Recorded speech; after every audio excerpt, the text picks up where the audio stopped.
programang ito ay rated SPG. Striktong patnubay at gabay ng magulang ang kailangan. Maaaring may masiselang tema, lengguwahe, karahasan, sexual, horror o droga na hindi angkop sa... Pala yung ipinamigay ni Giselle. Pero teka, kasama din ba siya sa last will and testament?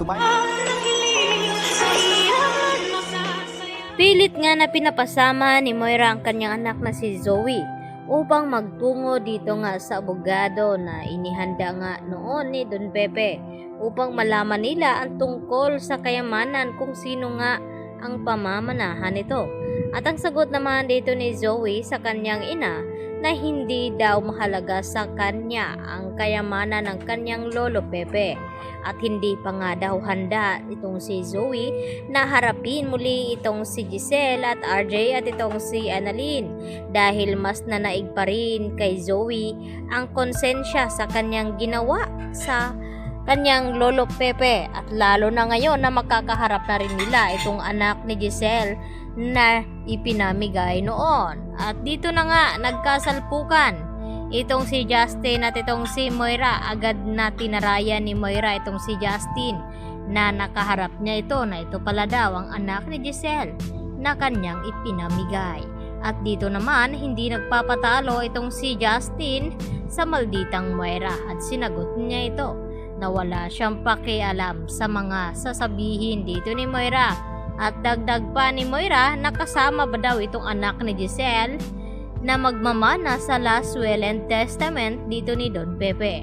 At maya-maya nga ay narinig na nga dito nila Moira at RJ at Giselle at Justin ang sinabi ng abogado ni Don Pepe na ang magmamana daw sa last will and testament ay walang iba kundi itong si Annalyn Santos.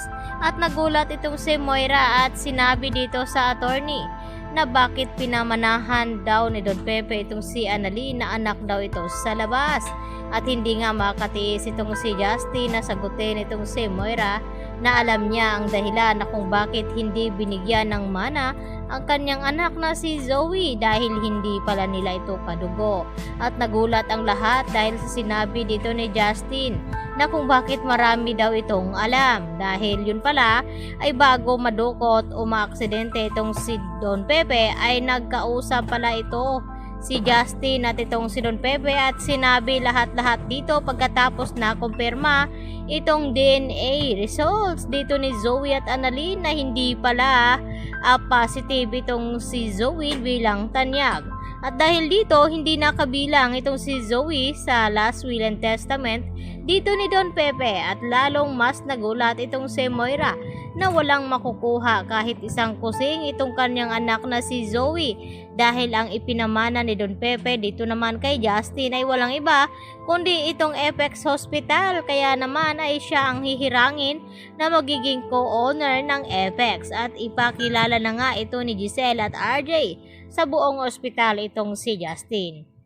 Samantala, ang gusto naman na mangyari dito ni Lynette na gustong matulungan daw itong si Zoe sa kanyang pinagdadaanan na problema at ang gustong mangyari ni Lynette na gusto niyang papuntahin dito sa bahay itong si Zoe nang sa ganon ay makausap daw niya ito. Kaya agad dali-dali na tinawagan ni Carlos itong si Zoe subalit ay hindi nga ito sumagot kaya idinaan na lamang sa pag-text itong si Zoe dito ni Carlos at sinabi na gusto daw siyang makausap ni Lynette at papuntahin dito sa kanyang bahay dahil narinig ni Carlos ang pag-uusap dito ni Chang Susan at Lynette at Josa na kung bakit panay daw ang tawag ni Zoe dito kay Carlos Benitez at hindi itong si RJ ang tinatawagan at Giselle. Yan naman po ang ating patuloy na pakatutukan at aabangan bukas mga kapuso. Dito lamang yan sa Abot Kamay na Pangarap. Yan lang po at maraming salamat.